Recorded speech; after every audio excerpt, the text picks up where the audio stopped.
Jumabai still goes to the sandstone mine in Budhpura village every day to work. A mine that took her husband 2 decades ago. Today, she is joining a group of widows along with her daughters to carve and break sandstone. They are among thousands of women whose husbands died from silicosis, a fatal lung disease. Juma was left with 8 children to raise. She barely scrapes by. She and 3 of her daughters earn just 10 euros per day. There were a lot of struggles after the death of my husband.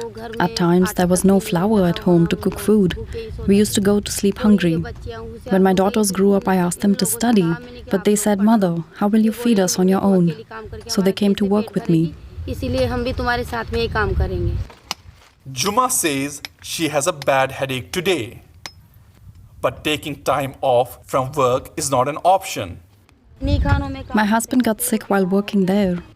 In Budhpura, unregulated and unsafe mines are thriving. They're also killing thousands. The lack of health safeguards is a concern for women working in this industry.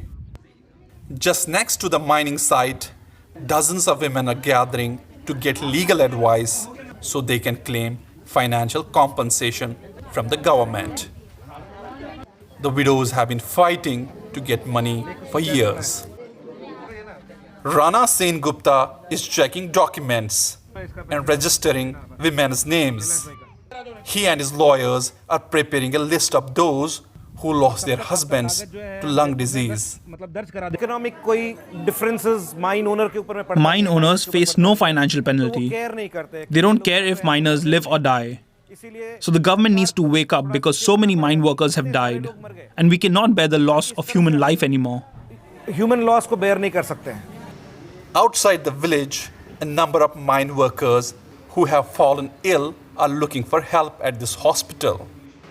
But there are few doctors and no infrastructure.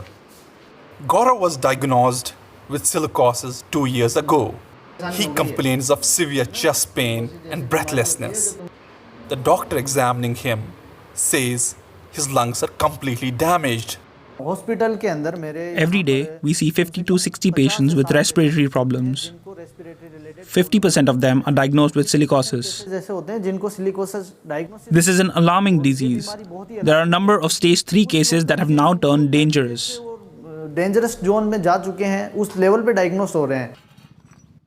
Back at the mines, Juma and other women work hard without any protection. And because there are few robust regulations, their lives are at risk, just as their husbands' lives once were.